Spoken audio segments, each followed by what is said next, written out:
Mga puso, pila ka rice retailers nagkakahangawa nga mapierde ang negosyo kung magpadayon ang price ceiling sa bugas. Pila ka mga mangunguma kag traders dismayado bangod wala sang konsultasyon antes ginpatuman ang price ceiling. Yaring balita nga atong gintutukan. Malapit 200 kasako ang ginani ni Manong Felix sa iya talamnan. Nagkalit ini nga mabaligya ang humay antes pa magpanaog ang presyo sang baklanay. Ang imot nga gagasong, napangong nga utang para tapos mabraso para. Ipay ko na baro ko sa slad. Ay tag 20. Makagilinan siya ka.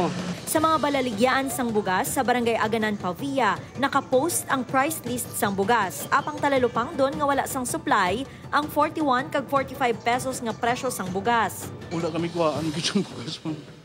Kaya ginasalig kami sa bodiga lang, ma'am.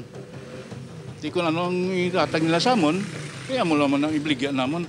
Kung magpadayon kuno ang price ceiling sa bugas, posible nga manirado ang rice retailers bangod sa kaperdihan. Sa San Jose Antique, yara sa gihapon sa 50 to 55 pesos kada kilo ang baligyaanay sang bugas.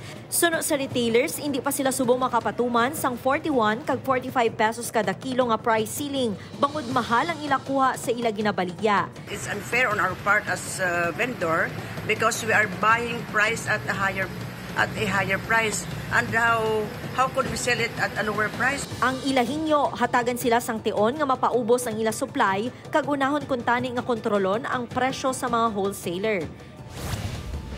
Pila naman ka mga negosyante sa Negros Occidental ang wala pa nagpatuman sang price ceiling bangod magluwas nga kalabanan sa mga supply nila ang imported.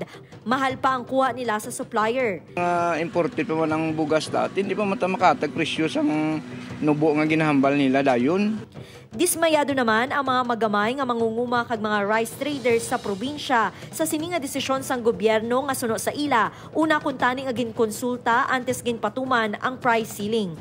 Ang price ceiling sa bugas ang ginapatuman kahapon, September 5. Kaupod sa implementasyon sini, ang paandam nga ang maglapas sa mando ang multahan sa dako nga kantidad.